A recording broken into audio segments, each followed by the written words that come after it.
আসসালামু আলাইকুম রহমতুল্লাহ। আজকে আমার লাইফের ছোট্ট একটা গল্প আপনাদের সাথে শেয়ার করব। আর গল্পটা হচ্ছে আমার দাড়ি রাখা নিয়ে। সালটা ২০২২, কলেজ লাইফ। ইচ্ছা ছিল দাড়ি রাখা, কিন্তু সেটা সুন্নাতের জন্য না, স্টাইলের জন্য। এবং ক্যান্টনমেন্ট সেটা রাখতে দেয়নি। যাই হোক, কলেজ লাইফ শেষ হলো এবং কলেজ লাইফের পরে রাখার সুযোগ ছিল, কিন্তু রাখিনি। ২০২৩ সাল, জানুয়ারি মাস। নিজের ওপর অনেকটা বিরক্তি চলে আসে। কারণ কি করতেছি, কেন করতেছি, কি হইতেছে, কোনো কিছুই আমার কাছে স্পষ্ট ছিল না। একদিন হঠাৎ আয়নাতে নিজেকে দেখে মনে হইল যে গুনাহের এই কোলাহল থেকে বের হওয়ার জন্য দাড়ি রাখাটা অনেক জরুরি। কারণ আমি জানতাম এই বিষয়টা যে যদি আমি দাড়ি রাখতে পারি তাহলে আমার জন্য গুনাহ করাটা কঠিন হয়ে যাবে। হোক সেটা প্রাইভেট কিংবা পাবলিক।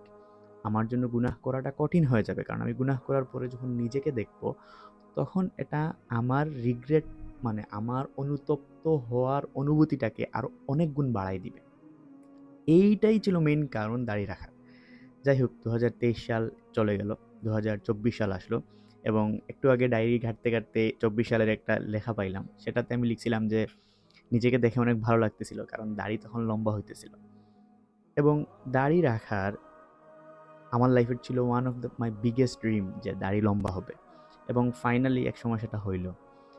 এবং এই ভিডিওটা শেয়ার করার মেইন কারণ হচ্ছে আপনারা যারা আমাদের যে সকল ভাইয়েরা অনেক বেশি স্ট্রাগল করতেছেন, অনেক বেশি ফাইট করতেছেন নিজের জন্য, নিজের উপর, নিজের নফসের কন্ট্রোলের জন্য, অনেক জিনিসের জন্য। আপনারা যদি কনফিউজড হন দাড়ি রাখা নিয়ে, জাস্ট শুরু করেন, দাড়িটা রাখেন। কারণ এই জিনিসটা আপনাকে অনেক গুনাহ থেকে বাঁচাই দিবে, ট্রাস্ট মি। অনেক গুনাহ থেকে বাঁচাই দিবে। পাবলিক বলেন আর প্রাইভেট বলেন, আপনার গুনাহ থেকে বাঁচাই দিবে যদি আপনি মানে ট্রু ওই ফিলিংসটা নিয়ে দাড়িটা রাখেন যে না, আমি দাড়ি রাখতেছি, আমার ফেস সুন্দর হোক কিংবা অসুন্দর হোক, ডাজেন্ট ম্যাটার, কিন্তু আমি দাড়ি রাখতেছি শুধুমাত্র আমি যেন এইটার জন্য গুনাহ থেকে বের হয়ে আসতে পারি। আর দাড়ি হচ্ছে এমন একটা সুন্নাহ, যে সুন্নাহটা আমি নিয়ে কবরে যাইতে পারবো।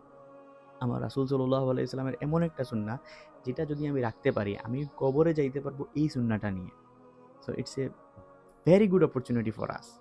যারা আছি আমরা দাড়ি রাখতে পারবো, আমাদের উচিত দাড়ি রাখা শুরু করা। যদি আমরা ইনিশিয়াল স্টেজে থাকি, শুরু করেন, জাস্ট দাড়িটাকে ছেড়ে দেন, লম্বা হইতে সুযোগ দেন।